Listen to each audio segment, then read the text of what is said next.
वडिलांच्या एका हातात बैलाचे कासरे, दुसऱ्या हात मुलाने घट्ट पकडलेला। बाप लेक पुरातून मार्ग काढत जात असताना अचानक पाण्याचा प्रवाह वाढला।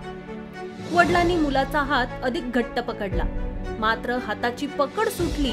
मुलगा आणि एक बैल पाण्यात वाहून गेला। डोळ्यात देखत मुलगा वाहत असताना त्याला वाचवण्याचा प्रयत्न वडिलांनी केला, मात्र त्यात वडील अपयशी ठरले। चिमूर तालुक्यातील मजरा या गावात ही मन हेलावून टाकणारी घटना घडली आहे। समीर राणे, वय वर्ष 19 असं बेपत्ता असलेल्या मुलाचं नाव आहे। वाहून गेलेल्या मुलाचा शोध पोलीस विभाग घेत आहे।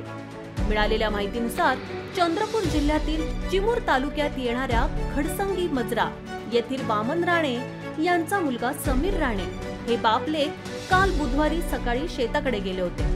दुपारी परिसरात झालेल्या जोरदार पावसामुळे नदी नाल्यांना पूर आला होता।